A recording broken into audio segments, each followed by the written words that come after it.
Hello everyone, स्वागत है आप सभी का टेक्निकल एनालिसिस के नए वीडियो में। वीकेंड के बाद मार्केट आज ओपन होता है और क्या ही कमबैक करते हैं बुल्स। बायर्स की तो आज चांदी ही चांदी हो गई।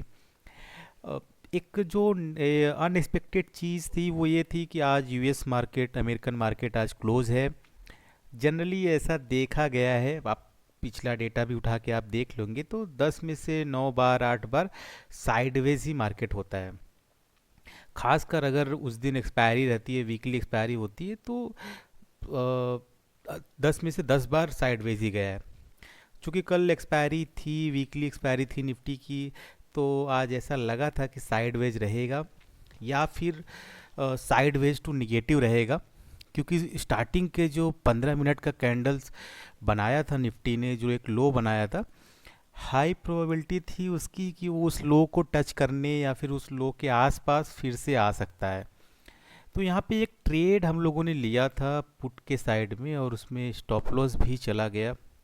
देखिए, तकरीबन हम लोग यहाँ पे एंटर किए थे इस पोजीशन की, इस चूँकि ये बार बार इस ट्रेंड लाइन को रेस्पेक्ट कर रहा था, तो यहाँ इसके आसपास हम लोग इंटर किए थे और छोटा सा स्टॉप लॉस था 520 525 के आसपास इंटर किए थे और लगा कि 560 को नहीं ब्रेक कर पाएगा, इस ट्रेंड लाइन के नीचे रहेगा और 500 के नीचे गया तो इस लेवल को भी ये टच करेगा 430, और जो आज का लो था 373 का, इसको टच करेगा। चूँकि इंटर तो करना चाहिए था तरीके से अगर कि ये 500 के नीचे सस्टेन करे, लेकिन क्या करे जब वो होता है ना कि आप एक बाइस्ड हो जाते हैं। आप मार्केट के एनालिसिस के बजाय आप एक पहले से ही प्लान कर लेते हैं कि आपको ट्रेड किधर लेना है। मैं चूँकि जनरली ऐसी गलती कभी करता नहीं, लेकिन ये जो अमेरिकन मार्केट क्लोज था, उसके वजह से मेरे दिमाग में बार बार पुट के साइड की पोजीशन बन रही थी कि अगर रेजिस्टेंस के पास गया तो हम वहाँ पे सेल करने को देखेंगे। चूँकि देखिए इस ट्रेंड लाइन को ब्रेक करता है और फिर यहाँ से एक अच्छा मोमेंटम आता है, बहुत अच्छा। और इस मोमेंटम के पीछे जो सबसे मेन रीज़न था वो एच बैंक था। एच बैंक सपोर्ट पे था और चूँकि एफ आज नहीं थे तो सेलिंग का मौका नहीं मिला। डीआईज ने अकेले, इंडिविजुअल डीआईज ने सिंगल हैंडली मार्केट को ऊपर रखा हुआ था, लगातार मतलब मार्केट को ऊपर सस्टेन कराया। तो बढ़िया कमबैक था। आप देखो, एक तरीके से मतलब एक तरीके से क्या, पूरे तरीके से ये बुलिश इनगल्फिंग बनी हुई है। तो इस कैंडल का लो और इस कैंडल का हाई इम्पोर्टेंट होने वाला है, काफ़ी इम्पोर्टेंट होने वाला है। तो हम लोग देखते हैं कि कल के लिए कौन से लेवल्स इम्पोर्टेंट होंगे और क्या स्ट्रेटजी यूज़ करनी है। देखिए, मैं स्ट्रेटजी अभी इतनी जल्दी चेंज करने वाला नहीं हूँ, क्योंकि आज ये पहला कैंडल है 25,500 के ऊपर की क्लोजिंग का। हम अभी और वेट करेंगे, हम बार बार रेजिस्टेंस के पास में सेल करेंगे और सेल ऑन राइज की स्ट्रेटजी हमारी कंटिन्यू रहेगी। तो देखो, आप पहला जो हमारा यहाँ पे रेजिस्टेंस निकल के आएगा वो 25,755 का निकल के आएगा, क्योंकि कल वीकली एक्सपायरी है। आज मार्केट में मोमेंट आया है तो कल चांसेस कम होंगे, कल साइडवेज मार्केट हो सकता है या फिर कल बड़ा मोमेंट आ सकता है, लेकिन हमें अपने लेवल्स पे फोकस करना है। जो हमारा पहला रेजिस्टेंस निकल के आएगा वो 25,755 का निकल के आएगा। अच्छा वाला रेजिस्टेंस अभी हमारा 25,800 का ही रहेगा, बड़ा रेजिस्टेंस। तो 755 के आसपास अगर आपको मिलता है तो वहाँ पे हम एक अटेम्प्ट लेंगे पुट के साइड का, और 800 के पास तक जाने तक का वेट करेंगे या फिर वहाँ पे क्वांटिटी ऐड करते जाएंगे। लेकिन अगर क्या हो कि अगर वो फ्लैट ओपनिंग हो, तो फ्लैट ओपनिंग की कंडीशन में आपको कुछ नहीं करना है।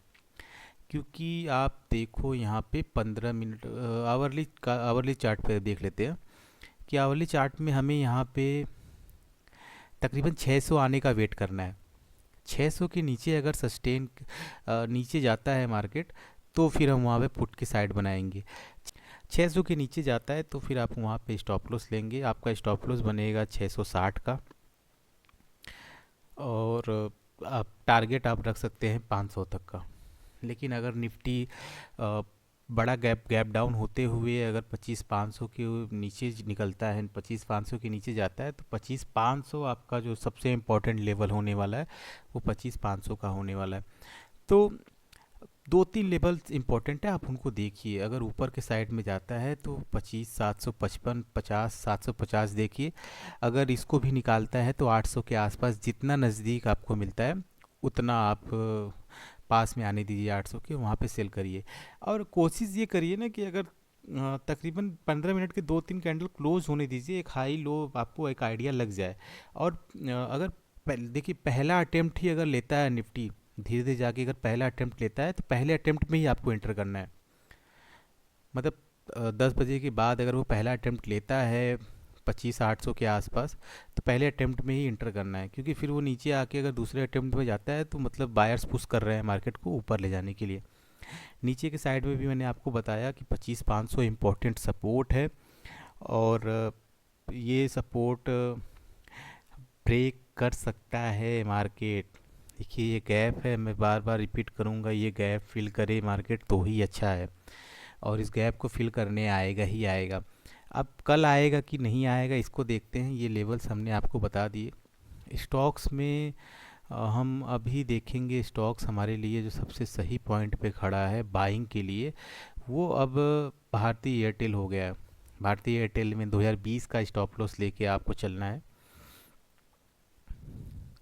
देखिए भारतीय एयरटेल में ये आपका स्टॉप लॉस बनेगा 2020 का। यहाँ से आप 2020 के स्टॉप लॉस के साथ इसको बाय कर सकते हैं। और एशियन पेंट में जिसकी मैं बात कर रहा था, एशियन पेंट सही पॉइंट पे मैंने 2370 का लेवल एक मार्क किया हुआ था, 2370 के आसपास आएगा तो यहाँ पे हम बाय कर सकते हैं। 2370 के आसपास देखिए वो जितना नीचे मिला उतना अच्छा रहा, और यहाँ से अच्छी बाइंग देखने को मिली। ये बाइंग कंटिन्यू हो सकती है। ये बाइंग, ये जो आप देख रहे हो लगातार प्रेशर बना है इसके साइड में, ये प्रेशर को ब्रेक करते हुए निकलेगा तो बड़ी तेज़ी से निकलेगा। ये यहाँ तक 2460, फिर इसके बाद ये इस लेवल तक बड़ी तेज़ी से निकलेगा। अब मैं मार्क कर देता हूँ आपको, ये देखिए ये जो छोटे छोटे कैंडल बने हैं ऊपर की साइड में एक प्रेशर बना है, ये बहुत स्ट्रॉन्ग सेलर्स नहीं है। इस सेलर्स को निकाल देगा यहाँ पे। अगर इस लाइन को अगर निकाला ऊपर तो बड़ी तेज़ी से जाएगा। तो एशियन पेंट पे आपको नज़र बना के रखना है, भारतीय एयरटेल पे बाइंग के लिए नज़र बना के रखनी है। आई होप कि आपको वीडियो अच्छा लगा होगा। अगर वीडियो अच्छा लगे तो प्लीज़ लाइक करिए, शेयर करिए और सब्सक्राइब करना ना भूलिए। धन्यवाद।